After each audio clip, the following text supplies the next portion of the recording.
Hello, welcome back to the channel at the Reds TV with me, Andy Cambe. So this is a two-parter. This is the preview for Galatasaray in our second game of the Champions League this season. So we are away to them, 8 o'clock kickoff tomorrow night. And seeing as I wasn't here over the weekend, I went on a weekend break, needed to get a different scenery and get some walking done in my favourite part of this country, Northumberland. So this will be the my post-match, if you can call it that, review of the Palace game at weekend. So let's get on to Galatasaray. Okay, so they've played 7 times and in the Turkish league, and they have won all their 7 fixtures, scoring an impressive 19 goals and conceding and only 2. And so, however, in their first Champions League fixture away to Eintracht Frankfurt, they lost 5-1 after taking an 8-minute lead through Akagun, and then they conceded 3 in the first half. At home this season, they've scored 3 or more goals, so you can see the Reds will have a job on their hands against this outfit. But however, you know, Liverpool are a Premier League team, aren't they? You know, Premier League teams should overcome teams like Galatasaray. Look, they've got some old career heads, as I call them, playing for them. Mario Icardi, Leroy Sane, Ilkay Gundogan, Mario Lemina.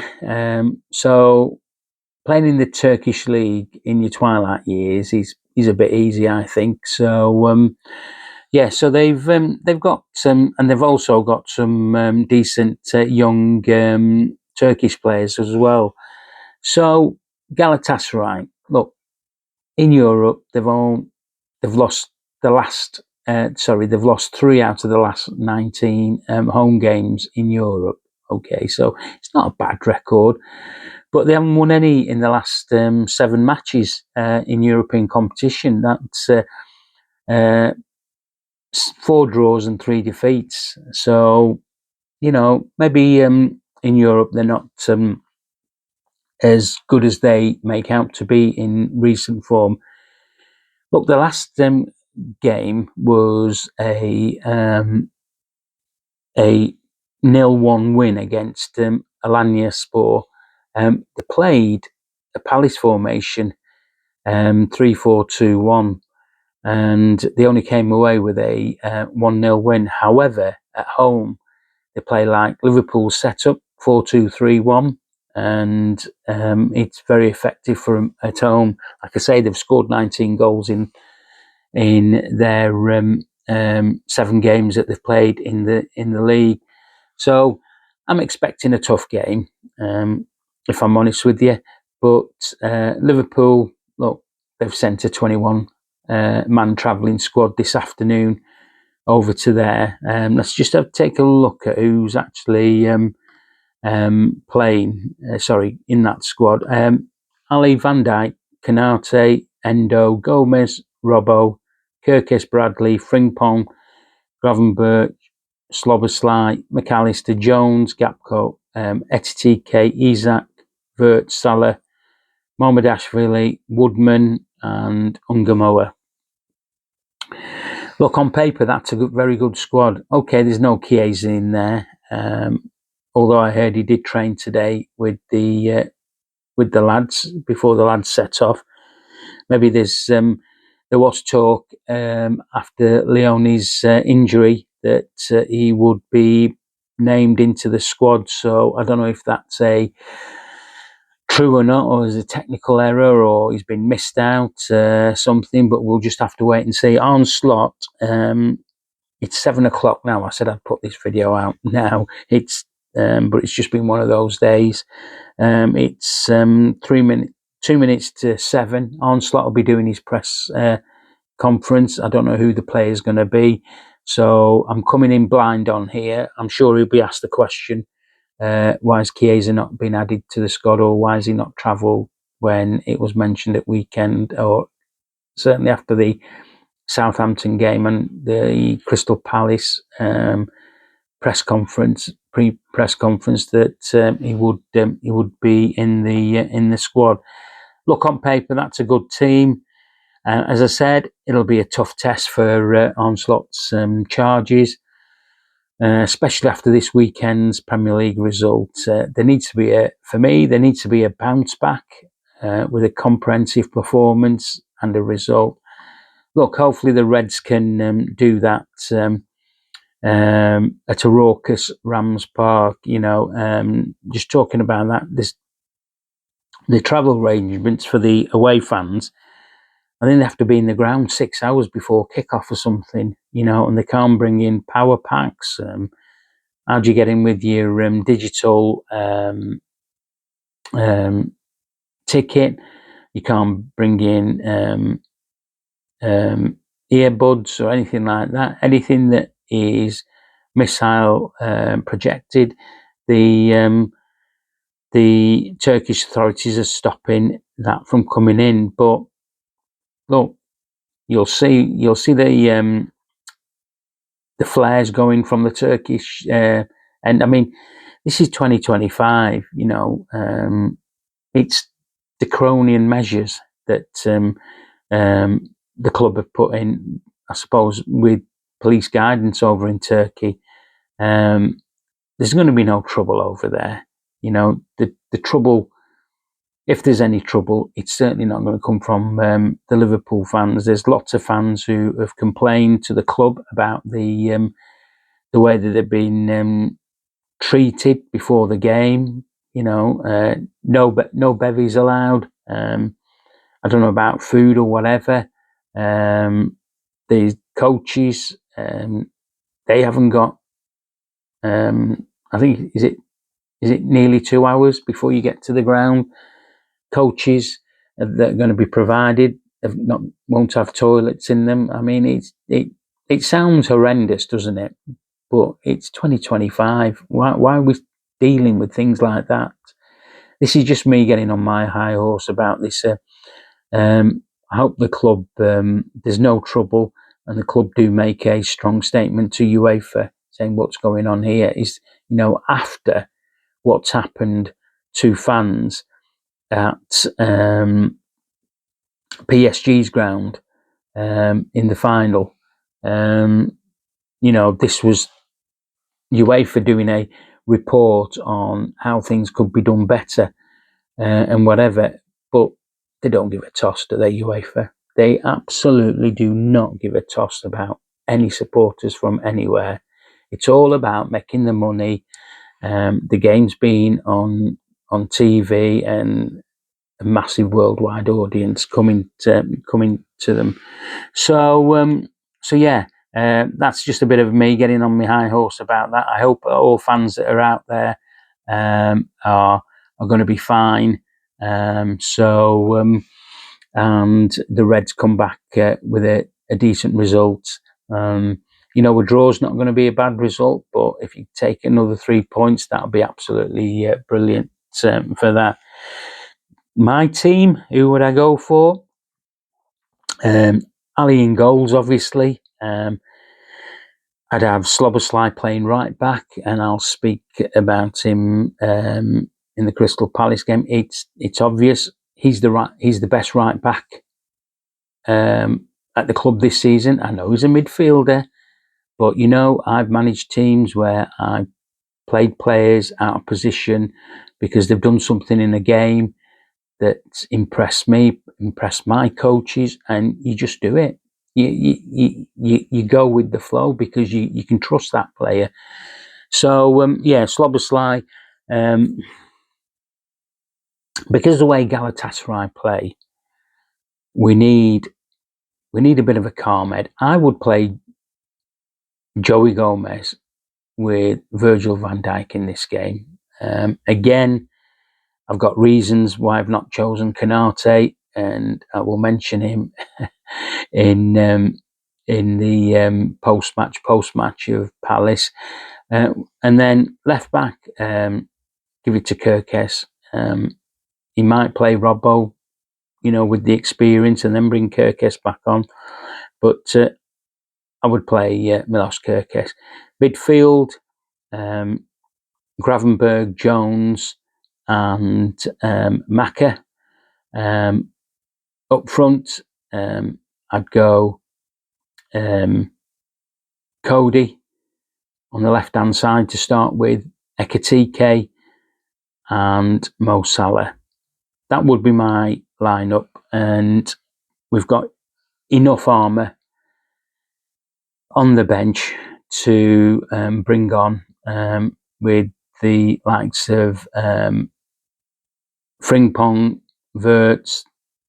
I haven't picked Wirtz, but because he's let's bring him on in this game. Yeah, that will be my starting lineup. You tell me what your starting lineup would be. I can hear people saying, "Oh, you've spent X amount of millions on here, and you're putting two of the most expensive players that you bought on the bench." Hey, it is what it is. We try to do things the right way with our players. We look after our players. We gradually build them into our system. We don't write players off after 6-7 games that we've had this season. So I'm quite happy with the players that we bought in. And I said at the beginning of the season, it will take time to gel. And look, we're top of the league. We're the champions, and champions get chased by other teams. So yeah, I'm quite comfortable with the players that will be on the bench and come and make a difference. Right, that's just leading me onto the Palace game. So, as I said, I was away walking in Northumberland, beautiful part of the world. If you ever get up there, it's wonderful.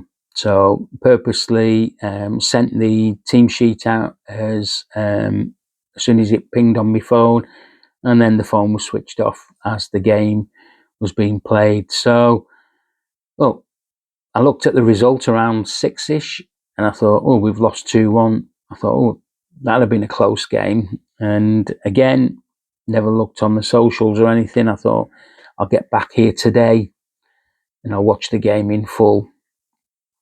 And it's probably a good thing that I didn't watch the game live on Saturday, because I probably would have been, as if any fan would have been, fuming with the first,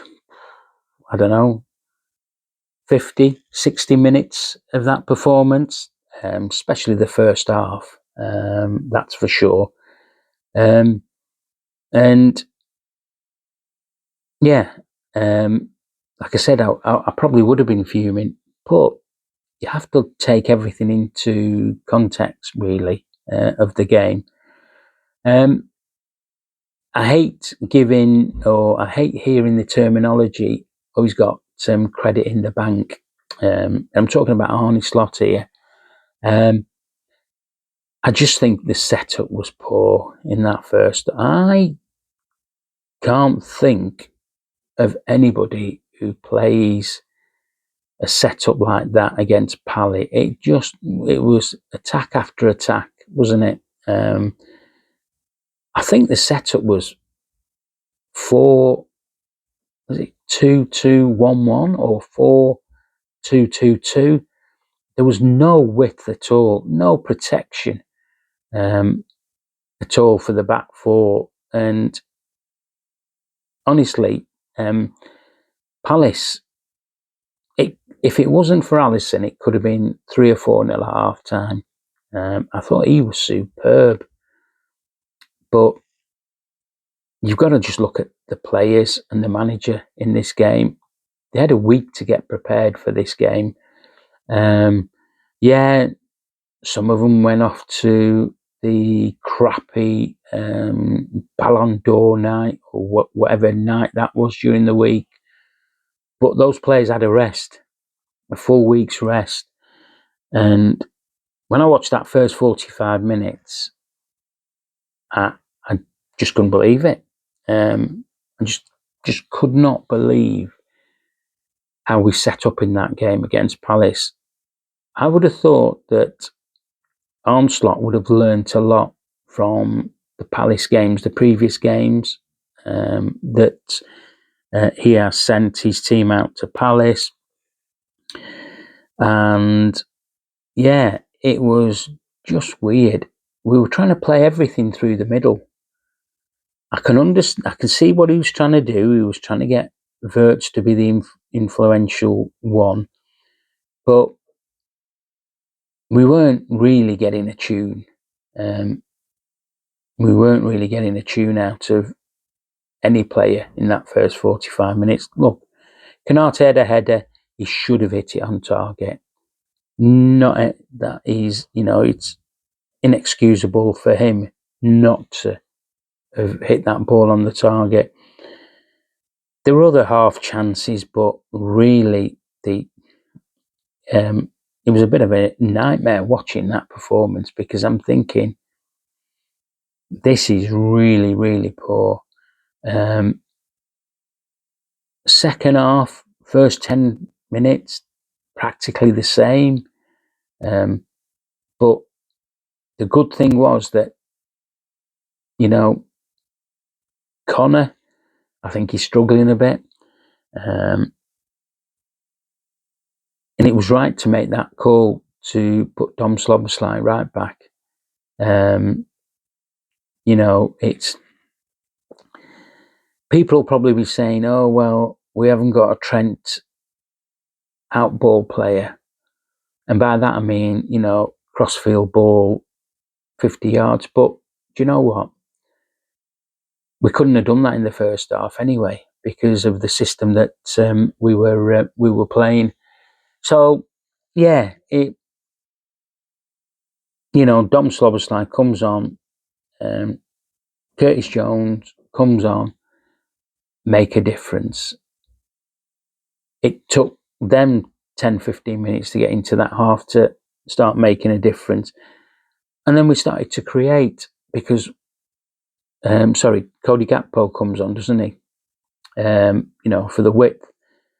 We start to create, we start to do things, and we start creating chances. I think after the game, I had a look at the stats. Liverpool created 14 chances in the second half, but only scored 1 goal. Wirtz should have scored. The chance that Isak had 3 glorious chances, but he'll come good. He will come good, because he's a natural striker. If I'm honest with you, we missed our informed striker, didn't we, in Hugo Ekitike. So yeah, look, both goals that we conceded against Palace were avoidable. It was the silly, stupid mistakes that we made in the set pieces, giving them cheap set pieces. No excuse really for Ryan Gravenberch to be heading that ball from where he was for the first goal. The second goal, again, lack of concentration. We just equalised through Chiesa. And how bubbly was he when he came on? He really was. He got the goal 3 minutes from the end. Obviously, there's overtime to be played. Would I have settled for the draw? Of course I would have done. It's Crystal Palace. We're playing naff against them. We've got them at the end of next month, haven't we, in the Carabao Cup at home. It'll be really interesting to see what team he puts out against them, because Crystal Palace will put out the full team. They'll put out a full strength team against us in that Carabao Cup game. So yeah, all in all, for me, watching it for 96, 97, 98 minutes, it was a poor display by the Reds. Look, got to hold up my hands. This is constructive criticism by me, about the coach. He just didn't pick the right team to play that game the way that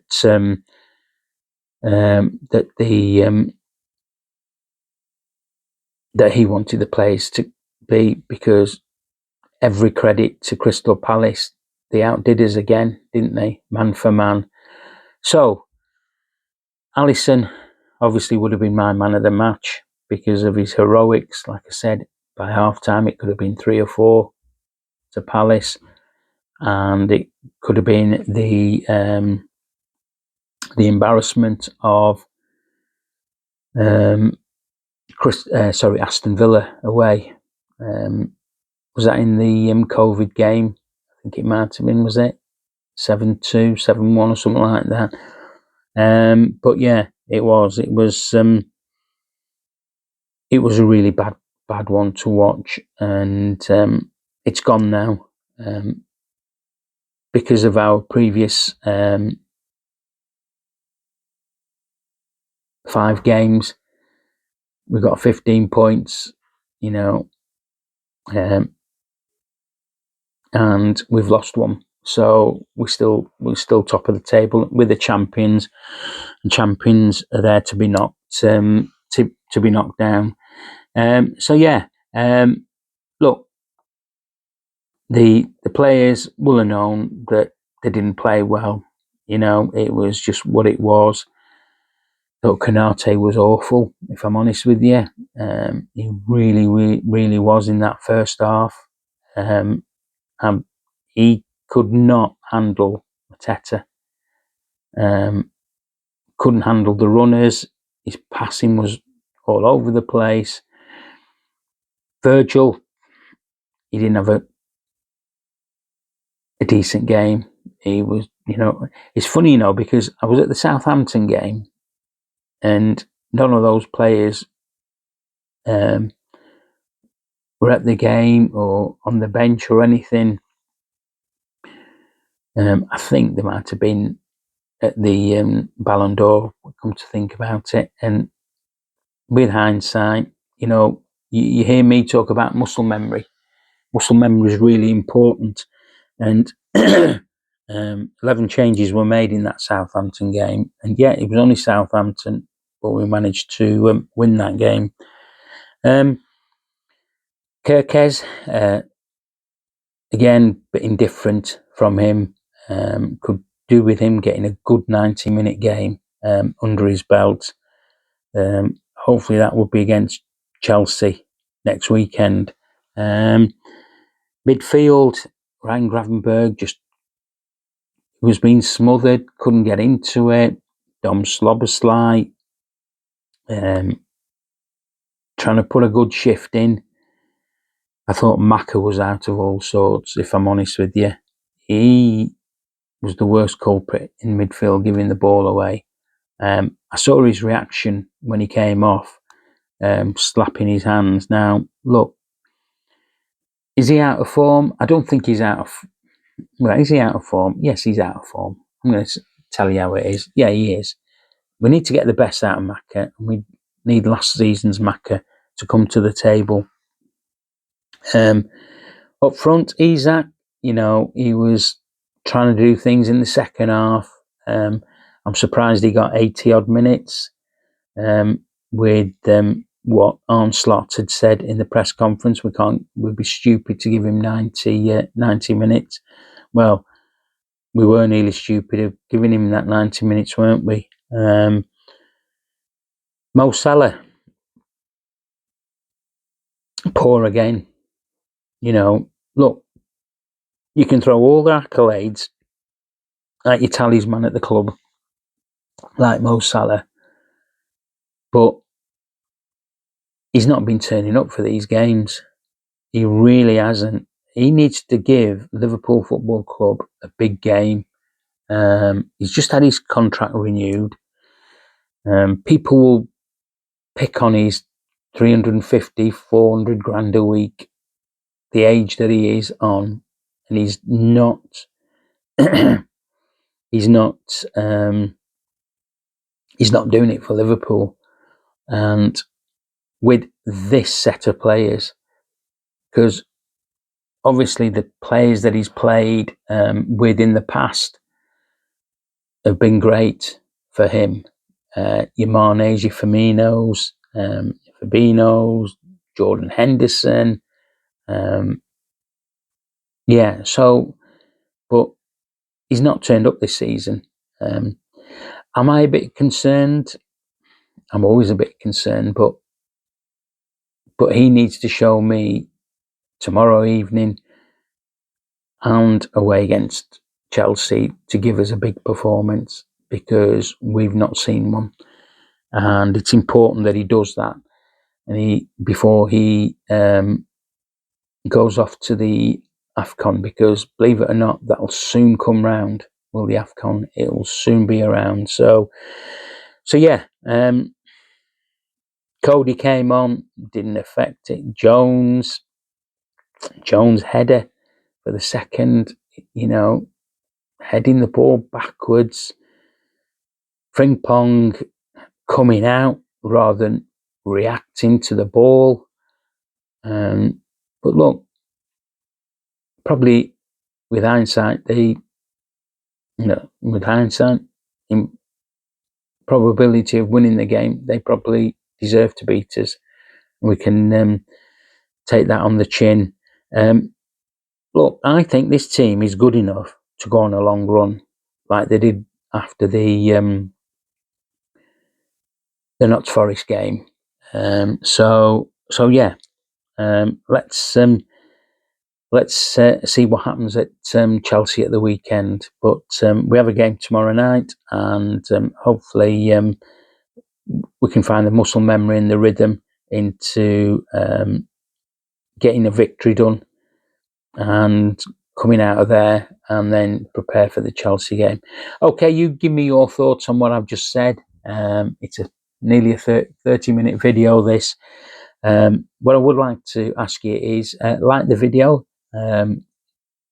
share the video, and if it's the first time that you are watching one of these Up the Red TV videos, please subscribe to the channel. The more subscribers we have, the more content I can put out, and also I'd like to get your interaction on this channel as well. Leave me your thoughts. What do you think the team should be against Galatasaray? And am I being a bit too harsh on the result against Crystal Palace? I don't think I am.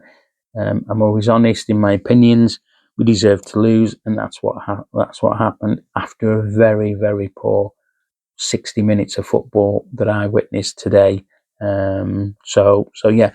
Okay, that's enough from me. I'll get this posted out on the channel as soon as I can this evening, and I will speak to you guys on Wednesday on the post match for from the Galatasaray game. Up the Reds.